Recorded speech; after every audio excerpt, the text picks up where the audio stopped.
It is crazy how the exact same notes through the exact same guitar, exact same setup can sound so different just by turning a pedal on. An overdrive pedal, specifically today. Welcome to All Things Overdrive Tutorials at theworshipinitiative.com. Today we're going to look at three things. We're going to look at what overdrive is and what it isn't. We're going to talk about how to get a good overdrive sound. We're going to look at ways to set your amp and a couple of different options that we've pulled for you to look at in terms of what overdrive pedals to explore. And then we're going to talk about how to be really purposeful with using and implementing overdrive into the context that you find yourself in. And so why even do this? Why is this important? Ultimately, it's because we're playing songs about Jesus. And we have the opportunity as musicians, as guitar players, serving our team and our church to help communicate things that are true about God in a really beautiful, compelling, artistic, purposeful way. And so that's the hope, is for you to learn from this little video how to better steward the resources that you have and serve even more faithfully. And so let's jump in. So first, what is overdrive? Really, it's different than distortion. For us sound nerds, the main difference, if you were to look at a sound wave, overdrive is going to be a more smooth clipping of your sound wave, as opposed to distortion, which is going to be a harder edge, a harder adjustment, or kind of distorting of the sound. And so for my purposes, here at the Worship Initiative and where I serve at my church here, I don't typically ever really have a need for the really aggressive, edgy distortion sounds, but have found that the smoother sort of step-by-step changes of sound that I get from overdrive in terms of gain staging is something that's more useful and more helpful. And so that's what overdrive is. It's an overdriving of your signal where it starts to saturate the sound as opposed to really distorting and altering your sound. And so how to get a good overdrive sound, there's kind of two main approaches that you could take even before you turn on a pedal. There's two main approaches to setting your amp a certain way. The first would be setting your amp really clean and letting all of your overdriven sound come from the pedals that you're using. And so that allows you to have this really pure, really pristine, clean sound, and then to kick on a really aggressive overdrive sound. So I'll give you an example of that, and then I'll show you another way that you could set your amp. So I'll just kick on this tube screamer here to give you an example.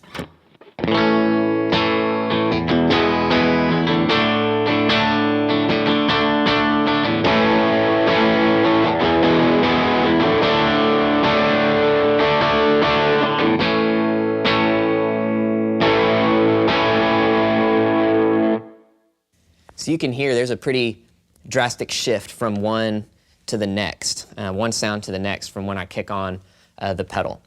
And so that's a really great way to set your amp if you're wanting to make sure you have this really clean, pristine, clean sound. For my purposes, I set my amp a little bit differently. I turn the input gain on my amp up a little bit so that I'm actually getting some overdrive from the amp whenever I strum really hard. So I'm able to pick lighter and get some of that clean sound. But we bought the amp we did because we like the way the overdrive on the amp sounds, and so we want to have access and use that. So I'll set my amp a little dirtier and then kick on an overdrive pedal. So I'll kick on the Archer in this example to show you. Here's the clean sound, and then I'll kick on that pedal.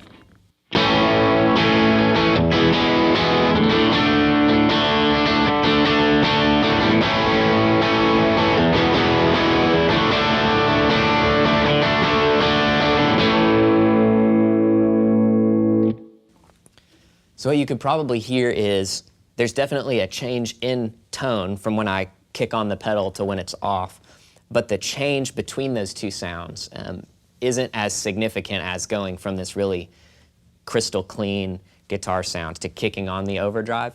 And that's something that I've just found helpful in my time playing, that I want things to sound kind of natural, like they're progressing as the intensity of the song climbs. I'm adding a little bit more gain and I'm adding a little bit more drive to my sound, rather than kind of having this out of left field, like all of a sudden a really aggressive overdrive sound.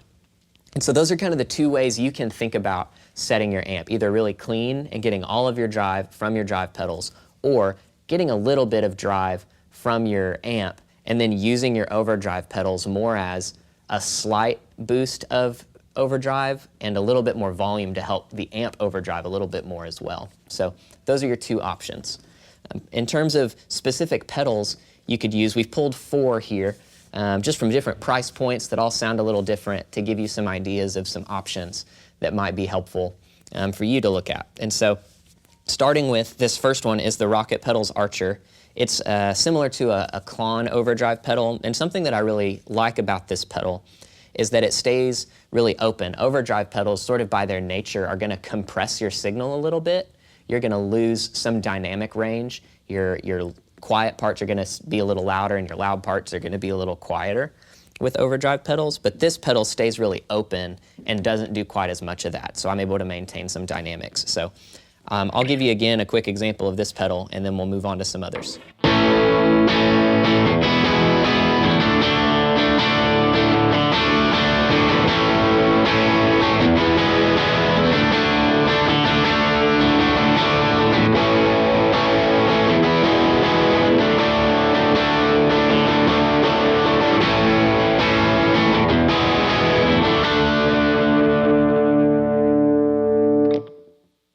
So you can hear the Archer adding a little bit more gain and color, but not altering the sound too significantly. I A/B'd it with this Full Drive 3, the other drive pedal that I use on my board, and you could hear that it's darker, it's maybe a little more nasally, but still not wildly different from the Archer. And so I like that because it's giving me kind of 2 flavors without being 2 completely different things. So both of those pedals are great. I love the Full Drive 3 because it has a clean boost built into it. So if I'm really driving on a song and I just need a little bit more gas, then that boost pedal is there to add just a little bit more drive and volume that I might need to really poke out. The next drive pedal that we have pulled here is the Diamond J Drive. It's the Mark III. This is a really cool overdrive pedal if you're wanting something that's like really transparent, isn't really adding a ton of mid-range and mid-boost, but something that just sounds like maybe you just turned your amp up a little bit more.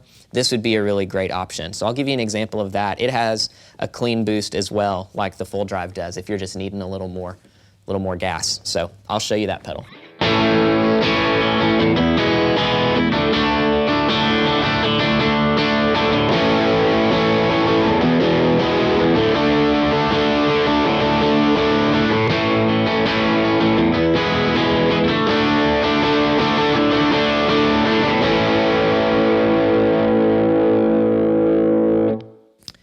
So the warmth knob on that pedal is really great too, because it allows you to kind of dial in or dial back some of that aggressive mid-range depending on what you need. Last and certainly not least is just Old Faithful overdrive pedal, the Ibanez Tube Screamer. It is kind of the granddad of overdrive pedals. The Full Drive is based off of it. A whole lot of overdrive pedals that you've probably seen are based around this circuit. It's rings in at a whopping $65 probably used, and so if you're just looking to explore overdrive pedals, this would be a great place to start, but I'll show you this one as well.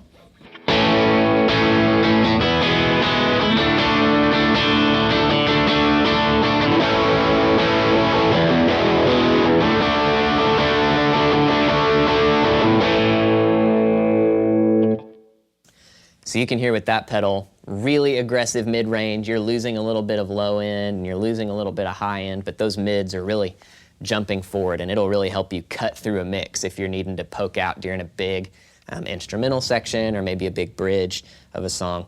That would be a great option. So these pedals are all really great. They're coming in at various price points. The Diamond is the most expensive. New, it's probably a little more than 200 bucks. The Archer new is about 150. The Full Drive 3 comes in about 130, and then the Ibanez new is about maybe 90. You can find all of these for a lot cheaper if you just look for a used version of these online, so be sure to check those out just as you want to explore different overdrive options.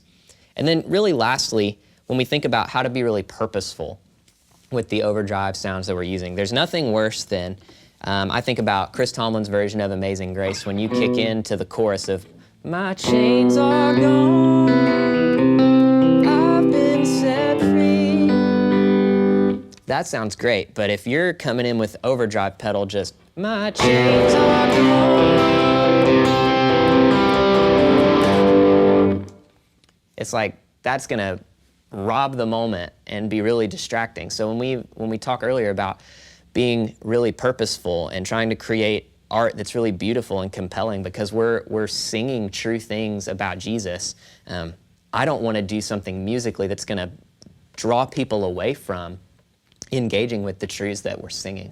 And so just as you think about overdrive pedals and maybe how to use them, just think about where is the intensity level of the band, where are we in the song, and how can I have the amount of overdrive that I'm using match the intensity level of the song. Maybe that means I need to dial my amp back and have more of a clean sound, or maybe that means I do need to kick in a drive pedal. But just think about how you can match the band while you're going and playing.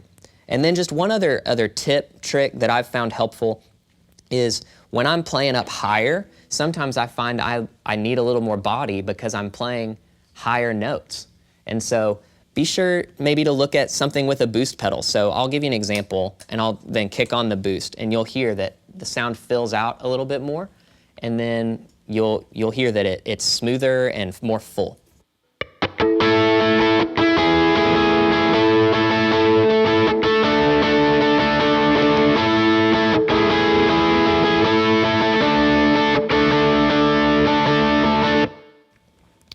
So if you just think about that, when you're higher up, if you're needing a little more sustain or a little more body, kicking on a boost pedal instead of another gain pedal, like another overdrive, is going to be something that's really helpful in filling out your sound.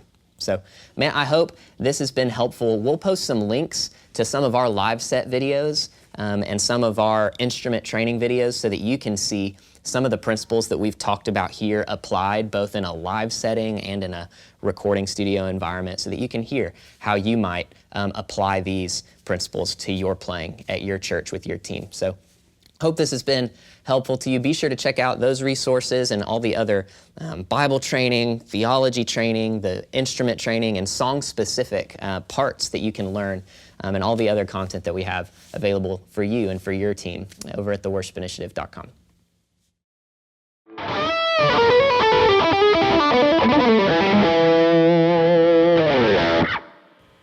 Surely goodness. I think it would be a great way to start the song. Shane's not into it. It's kind of frustrating, but he just never lets me do that. Just try it. It's annoying.